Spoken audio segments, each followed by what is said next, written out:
തെരഞ്ഞെടുപ്പ് ഫലത്തിന് പിന്നാലെ JP. Nadda BJP. ദേശീയ അധ്യക്ഷ പദവി ഒഴിഞ്ഞേക്കുമെന്ന് റിപ്പോർട്ടുകൾ. അധ്യക്ഷ സ്ഥാനത്തേക്ക് നിർമ്മലാ സീതാരാമനെ പരിഗണിക്കുന്നുണ്ട്. നിലവിലെ അധ്യക്ഷൻ ജെ.പി. നഡ്ഡ കാലാവധി പൂർത്തിയാക്കുന്ന സാഹചര്യത്തിലാണ് നടപടി. ശിവരാജ് സിംഗ് ചൗഹാൻ, ധർമ്മേന്ദ്ര പ്രധാൻ തുടങ്ങിയവരും പരിഗണനാ പട്ടികയിൽ ഉണ്ട്. ആർ രാധാകൃഷ്ണൻ ചേരുന്നുണ്ട് വിവരങ്ങളുമായി ഡൽഹിയിൽ നിന്ന്. ആർക്കെ, നിലവിൽ പരിഗണിക്കുന്ന പേരുകൾ ഏതൊക്കെയാണ്? ആർക്കാണ് അധ്യക്ഷ പദവിയിലേക്ക് സാധ്യത കൂടുതൽ? ജെ.പി. നഡ്ഡ മാറുന്നു എന്നുള്ള കാര്യത്തെ അതുമായി ബന്ധപ്പെട്ട് നേതൃത്വം എന്തെങ്കിലും പ്രതികരിക്കുന്നുണ്ടോ? ഒപ്പം തന്നെ സർക്കാർ രൂപീകരണവുമായി ബന്ധപ്പെട്ടുള്ള തിരക്കിട്ട നീക്കങ്ങൾ ഡൽഹിയിൽ ഉണ്ടാവുന്നുണ്ട്. നാളെ രാഷ്ട്രപതിയെ കാണുക എന്നുള്ളതായിരുന്നു നേരത്തെയുള്ള തീരുമാനം. അതിലെന്തെങ്കിലും മാറ്റങ്ങൾ വരുന്നുണ്ടോ ആർക്കെ?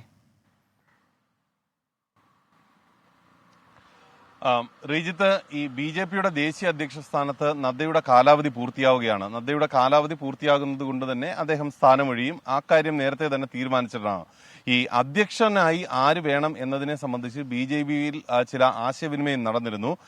അതിൽ ഏറ്റവും പ്രധാനപ്പെട്ടതായി ഉരുത്തിരിഞ്ഞിരിക്കുന്ന ഒരാശയം വനിതയായിട്ടുള്ള ഒരാളെ ബി.ജെ.പി അധ്യക്ഷ സ്ഥാനത്തേക്ക് കൊണ്ടുവരിക എന്നുള്ളതാണ്. വനിതാ ശാക്തീകരണത്തിന് ബി.ജെ.പി നാരി ശക്തി എന്ന മുദ്രാവാക്യം അടക്കം ഉയർത്തി വലിയ പ്രാധാന്യം നൽകുന്ന ഒരു സാഹചര്യമാണ് ഉള്ളത്. അങ്ങനെ വനിതകളെ കൂടുതൽ പാർട്ടിയുടെ പ്രധാനപ്പെട്ട മേഖലകളിലേക്ക് കൊണ്ടുവരാൻ, പ്രത്യേകിച്ച് ഈ വനിതാ സംവരണ ബില്ല് ഒക്കെ അടക്കം പാസാക്കിയ ഒരു പശ്ചാത്തലത്തിൽ അതുമായി ബന്ധപ്പെട്ടിട്ടുള്ള വിഷയത്തിലെ രാഷ്ട്രീയമായിട്ടുള്ള ആനുകൂല്യം നിലനിർത്തുന്ന വിധത്തിൽ പ്രവർത്തിക്കാനായിട്ടാണ് ബി.ജെ.പി ശ്രമിക്കുന്നത്.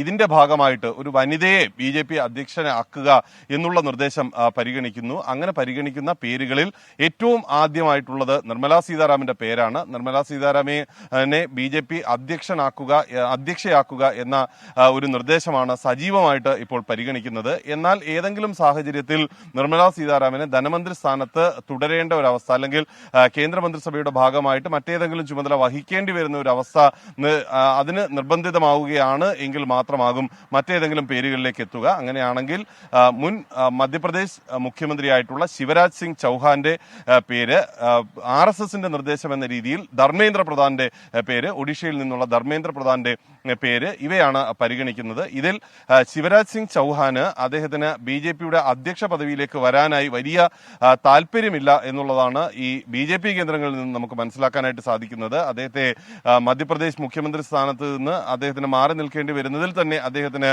അതൃപ്തിയുണ്ട്. ബി.ജെ.പിയുടെ മോദി അമിത്ഷാ കൂട്ടുകെട്ടിന്റെ ഭാഗമായി എടുക്കുന്ന തീരുമാനങ്ങളിൽ അതൃപ്തിയുള്ള വിഭാഗങ്ങളിൽ നേതാക്കന്മാരിൽ ഒരാളാണ് ശിവരാജ് സിംഗ് ചൗഹാൻ. അതുകൊണ്ട് തന്നെ അദ്ദേഹത്തിന് നിലവിലുള്ള സാഹചര്യത്തിൽ നിതിൻ ഗഡ്കരിക്ക് സമാനമായിട്ട് ഒരു പ്രധാനപ്പെട്ട വകുപ്പ് കൈകാര്യം ചെയ്യാനായിട്ട് കേന്ദ്രമന്ത്രിസഭയിലേക്ക് എത്തുക എന്നുള്ളതാണ് അദ്ദേഹത്തിന്റെ ഒരു ആഗ്രഹം. അത് അപ്രകാരമാണെന്നുണ്ടെങ്കിൽ ധർമ്മേന്ദ്ര പ്രധാന് നറുക്കു വീഴും. നിർമ്മലാ സീതാരാമൻ ഈ മന്ത്രിസഭയിൽ തുടരുന്ന സാഹചര്യത്തിൽ ഏതായാലും ഇപ്പോഴത്തെ ലഭ്യമായ വിവരം അനുസരിച്ചും പാർട്ടിക്കുള്ളിൽ നടക്കുന്ന ചിന്തയനുസരിച്ചും ഒരു വനിത അധ്യക്ഷ സ്ഥാനത്തേക്ക് വരണം എന്നുള്ള ഒരു ആശയമാണ് ബി.ജെ.പിക്കുള്ളിൽ ഉള്ളത്. അങ്ങനെയാണെങ്കിൽ നിർമ്മലാ സീതാരാമൻ ബി.ജെ.പിയുടെ അധ്യക്ഷയായി ജെ.പി. നദ്ദ ഒഴിയുന്ന മുറയ്ക്ക് സ്ഥാനമേൽക്കും. ശരി, ആർ രാധാകൃഷ്ണൻ ഡൽഹിയിൽ നിന്ന് വിശദാംശങ്ങൾ നൽകുകയായിരുന്നു.